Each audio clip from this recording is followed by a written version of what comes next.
В течение 3 лет будет изменение у нас. Будет, очень хорошо будет. Мне сверх никто ничего не говорит, конечно. Но я думаю, так душа у меня так чувствует. Война не будет между нами.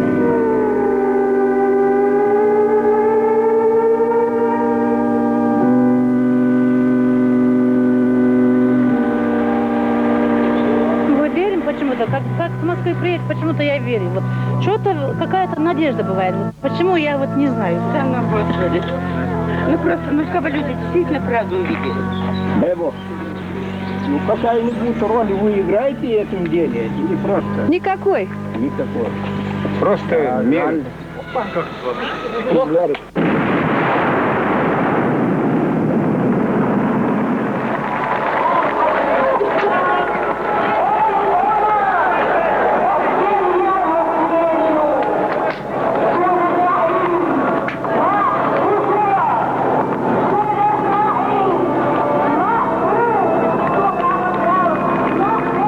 Полтора года назад мы снимали передачу «Голоса из Войнавского хора».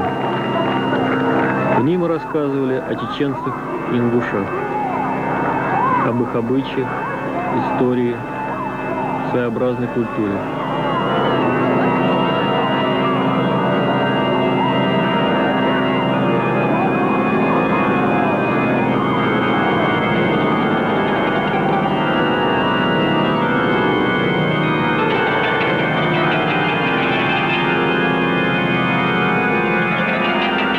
Было снято 16 часов материала. В передачу вошло 40 минут.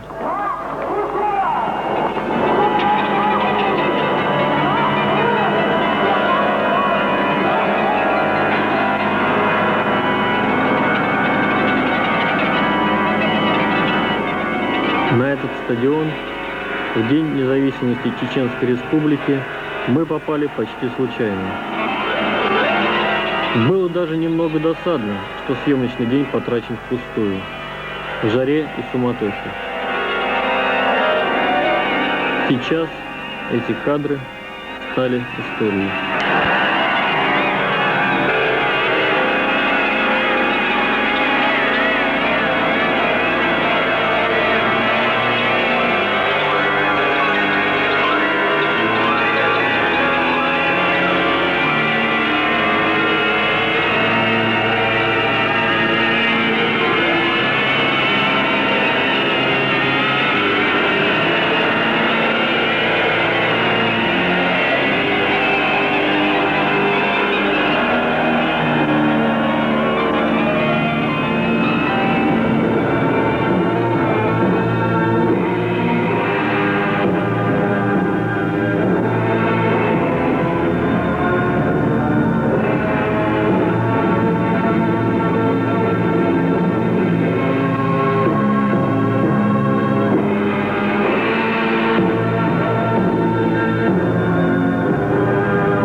апреле 1995 года мы приехали на Кавказ, чтобы встретиться с героями передачи «Голоса из Войнавского хора». Но произошедшая трагедия коснулась не только чеченцев и ингушей, но и русских, украинцев, армян евреев, это очень Дагестан. страшно. Мы просто видели раньше Грузию, Азербайджан, Армению по телевизору, как все. Вот где бы война ни начиналась, везде, конечно, горе. Вот пришло и в Грозный. Выжили такой ад, но я думаю, наверное, не будет уже еще хуже. Мы все надеемся, понимаете, вот это наш дом, двор, вот кто приехал.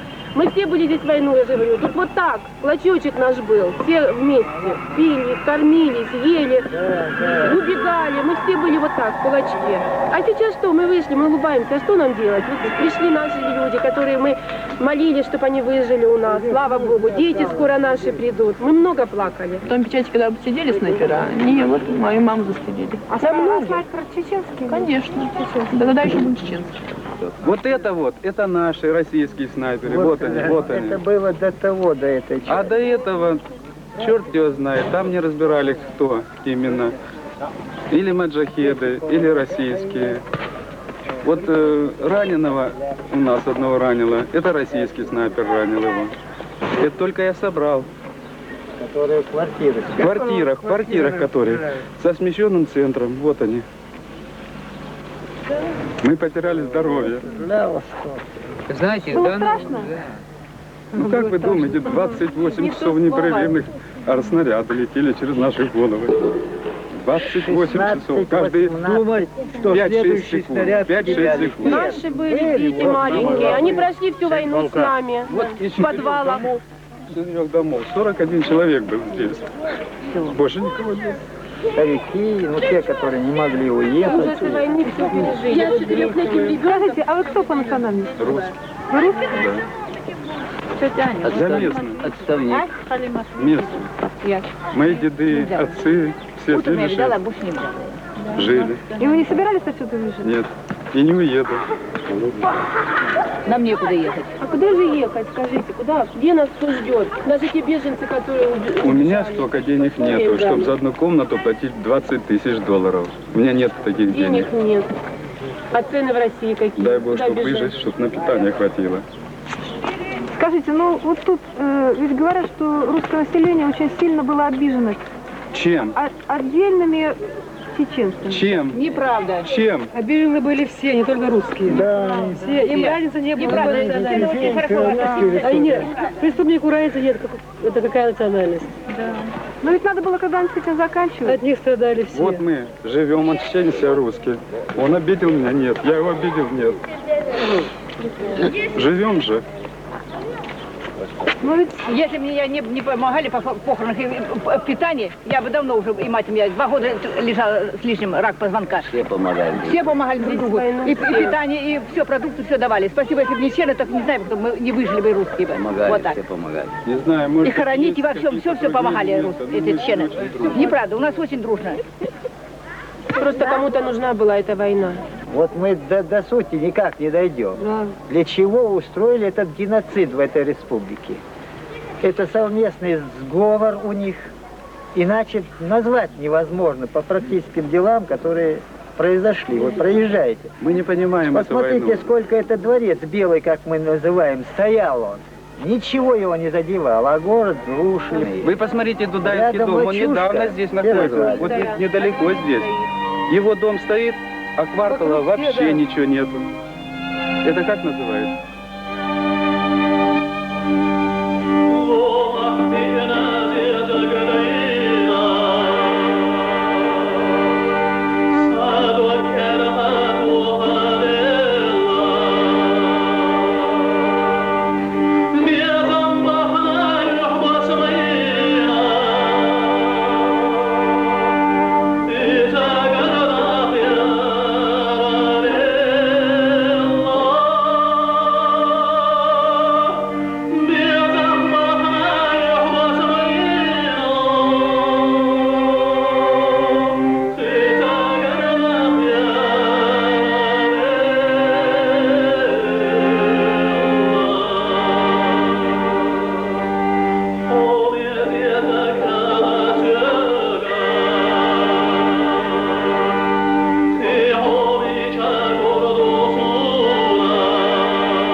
Казани мы слушали квартет, снимали ее. Это был один из последних, можно сказать, акций в культурном мире нашей республики. Бандформирования как были, так и остались, а культура наведена, до нуля доведена. Культура народа сохраняется в народе, в людях. А люди есть разные. И если мы не сумеем и не захотим плохих людей отличить от хороших людей, людей в прямом смысле, с большой буквы, от мрази всякой, мы ничего никогда не сделаем. А что будет завтра? Завтра будет прекрасно. Ибо за каждой ночью всегда следует день.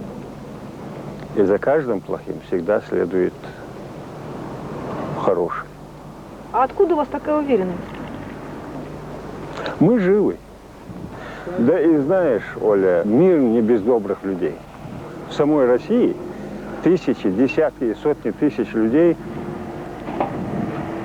с открытой душой будут нам помогать. С такими грустными глазами вы говорите такие оптимистические вещи, ведь у вас глаза очень страшные. Видеть все это и быть веселым, сама знаешь, невозможно. А восстановить, сделать, мы сделаем. Мы это сумеем. То есть это не конец? Нет, ни в коем случае. У нас, у чеченцев, есть одна хорошая пословица, что мы не ватные, из нас нить крути, бей, уничтожай, из нас нить не собьешь. И из этой нити, сделанными носками, ноги не обогреют наши враги. А прощение будет? Прощение? Знаешь, это будущее покажет. Очень трудно на это надеяться. И сейчас даже непонятно, кто у кого должен просить прощения. Сейчас не до этого даже. Сейчас днем и ночью надо работать.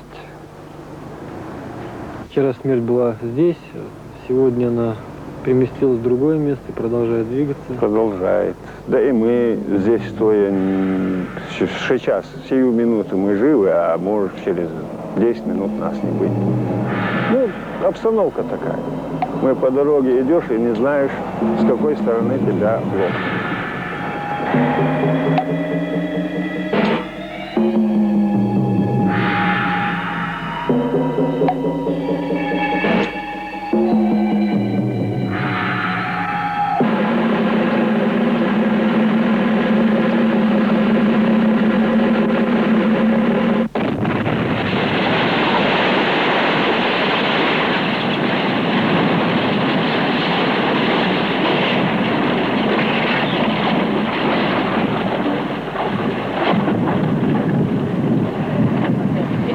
Вообще весь Грузия. Вообще говорят, сюда ломать не строят. Принудили многих уехать. А сколько было жертв? Так? Я согласен вот с вами, кто убивал? Были, батя, были. Кто убивал? Были. Не знаю. Согласен с вами, что да, действительно, что ничего не было, да, это никто не говорит.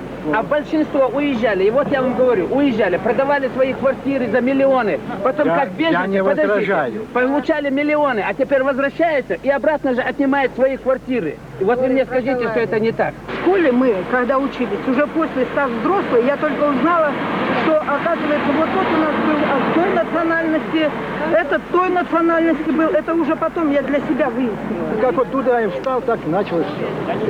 И как Ельцин стал президентом. А? И как Ельцин стал президентом.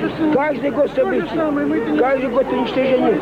Кто в Ингушетии, кто не знал, что делать с бедными людьми.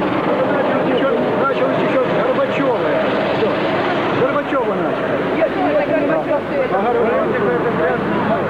Нет, абсолютно не Поэтому политики наверху мы рабочие. Кто разрушал, а мы убираем.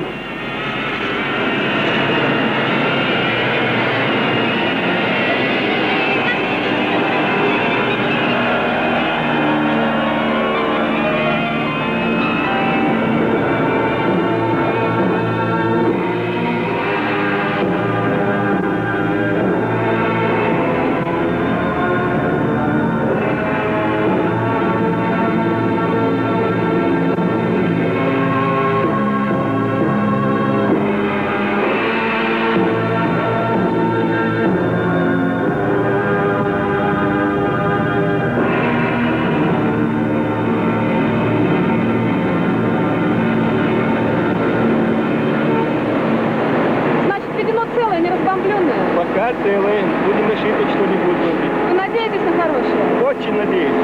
На это надеется не только я, надеется все население города. Ведь если горы будут тронуты, это очень больно отразится на чеченцах. Почему? Потому что все наши нравственные истоки от гор, вся чистота от гор. Вот поэтому это будет очень обидно, если российские войска не найдут компромисс, чтобы без разрушений установить порядок, который, в общем-то, требуется.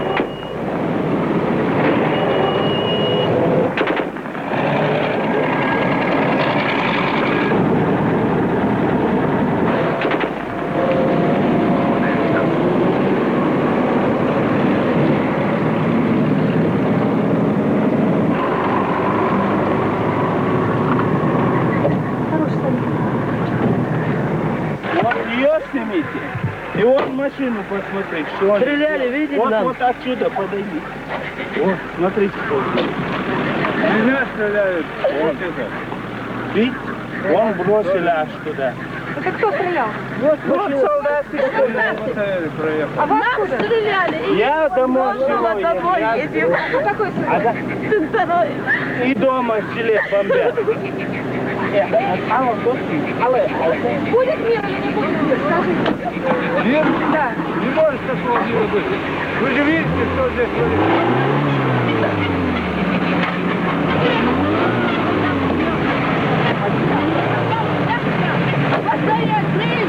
Постояли, вон солдат проезжает, стреляет, нам стрелял. Хорошо, что нам не попали.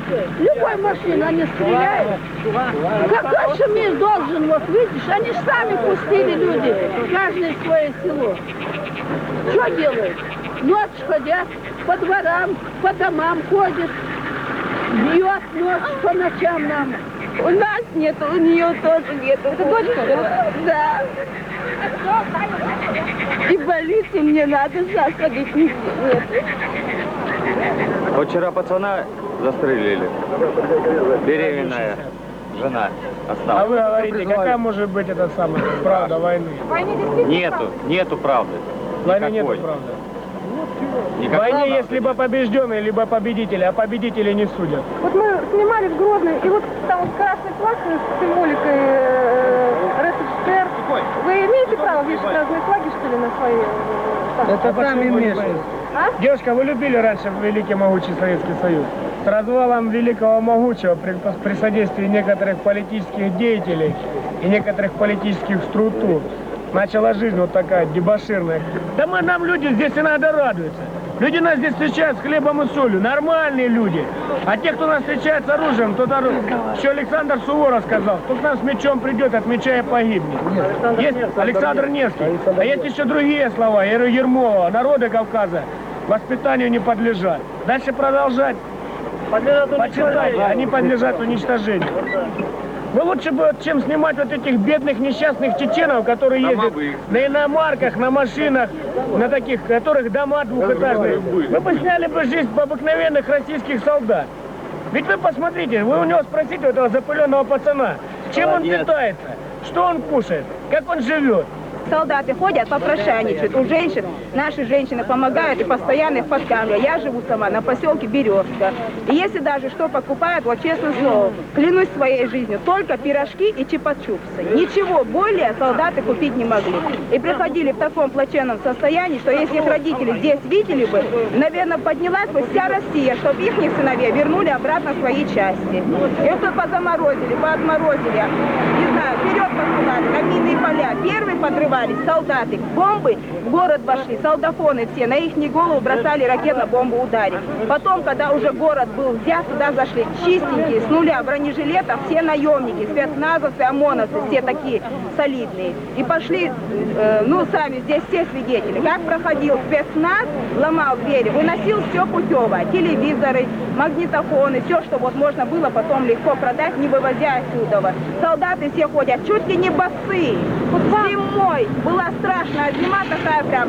А для нас, у нас не было ни газа, ни воды, ни света. Зима была страшнейшая. Они спали на бетонном полу, а друг дружка только грелись. Кто по национальности? Я чеченка. А почему вы жалеете российских солдат? Ну как мне их не жалеть? У меня у самой будет сын. И точно так он, может быть, легче из вас и попадет в такую же ситуацию. И тем более, вот я читала комсомолку, сыновья эти у женщин русских единственные. Как поступали, например, российские военачальники, поддержали группы трупов, они их обливали бензином и жгли. Зачем их вести, возиться с ними, когда мы скажем, они пропали без вести? Сколько матерей ищет своих сыновей? Куда они? Где они?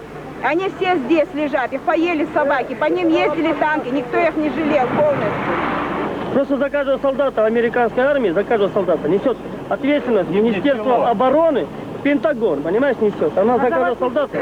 А кто за нас? Какая социальная обеспеченность есть у нас сейчас? Вы нам скажите, пожалуйста. Приедем, сейчас Не полк знаю. приедем, и у нас не будет зарплаты. Вы понимаете или нет? А? Нету. А кто в этом виноват? Чеченцы? Да при чем тут чеченцы? Есть приказ, есть все остальное. Мы давали присягу, все россияне, все остальное. Приказ сперва выполняется, а потом... А потом осуждать. Мы должны выполнить приказ, а в присяге, ну, написано, что я клянусь не применять оружие против своего народа. Понимаете?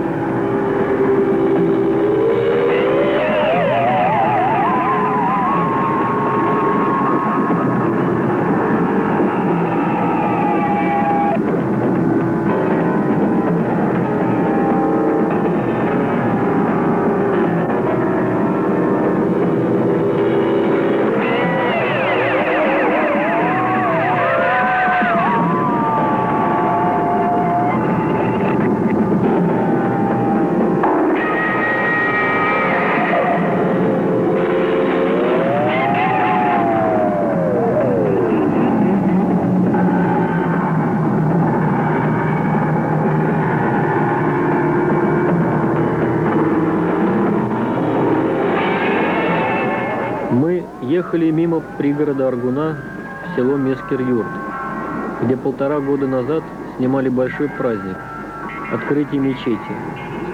Сохранилась ли эта мечеть? Живы ли эти люди?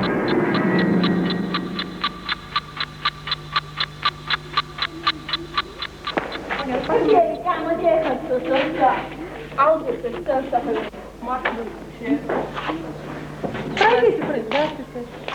Как у вас? Все нормально тут? Да, вроде нормально и ненормально. Просто устали от войны. Устали? Да. Но ведь у вас же все здесь целое. Ну, хоть целое, родителей нет. А где родители? Ну, они их бомбят сейчас. Все женятся. Они только что я приехала отсюда. А ведь сейчас вот говорили военные, что нигде не бомбят. Война. И вчера ночью разбили дом. Просто устали. Нервы уже сдаются. А вас бомбить не будут? Мы не знаем. Нам никто не гарантирует.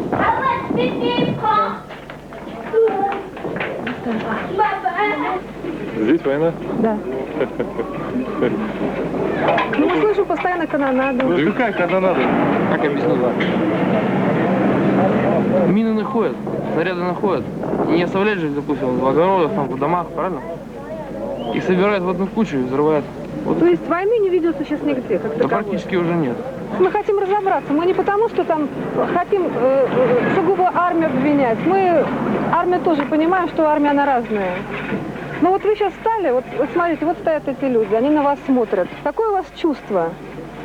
Вы знаете, мы тут 2 с лишним недели, вот 2 с лишним недели на нас смотрят.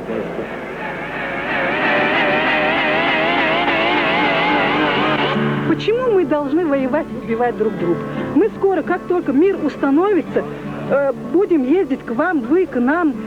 Человек один сам по себе не может существовать. Даже царю, говорит, понадобилось, чтобы он обратился к своему соседу за помощью. Почему мы должны убивать друг друга? Вот у вас доброе лицо. Я не представляю, чтобы вы убили человека.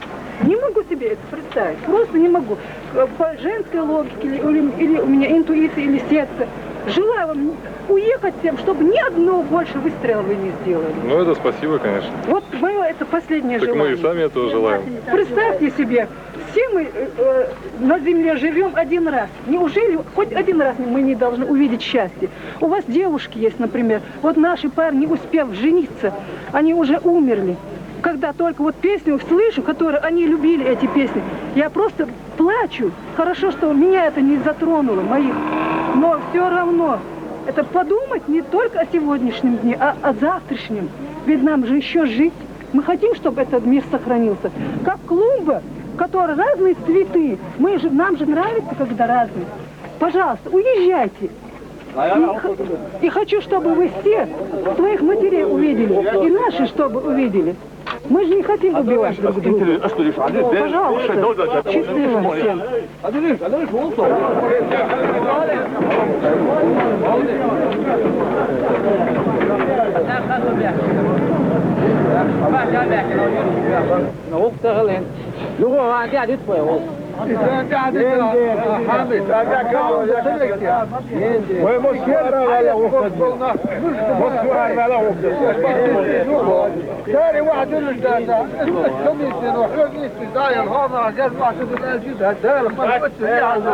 Нам председатель предлагает, давайте вот такая информация нам дает.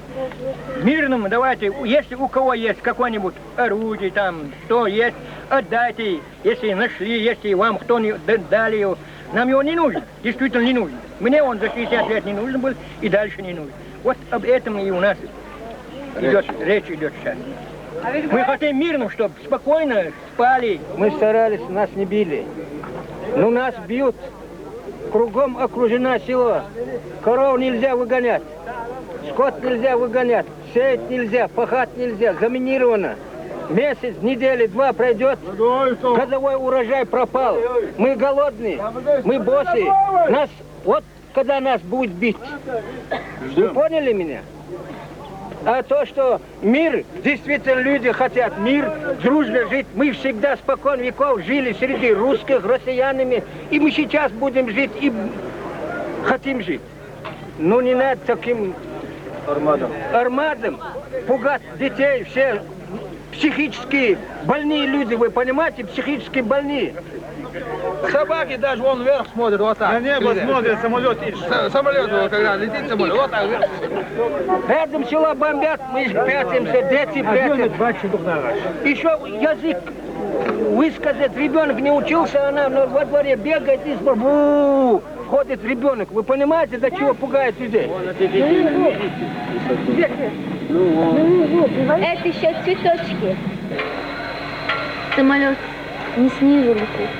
А он должен низко лететь, да? Когда самолеты бомбят, снизу летит. А вас не бомбили? Да бомбили, конечно, я из Шали же. Ты из Шали? Да, они центр бомбили. И ты там была? Конечно, была. А где ты пряталась? В бункере. Страшно было? Конечно было, мы же еще дети, нам страшно. Война кончилась уже? Нет. Не кончилась? Нет, еще не кончилась. А когда кончилась? Война еще в городе. А когда она кончится, как ты думаешь? Когда? В мае, месяц мая. Деды говорили наши, прадеды, что в мае, когда зелень на деревьях будет расти, тогда война. Ну что, будем ждать зелени?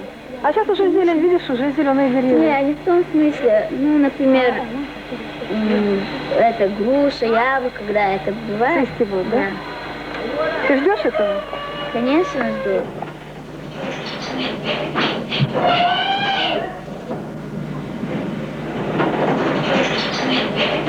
Thank you.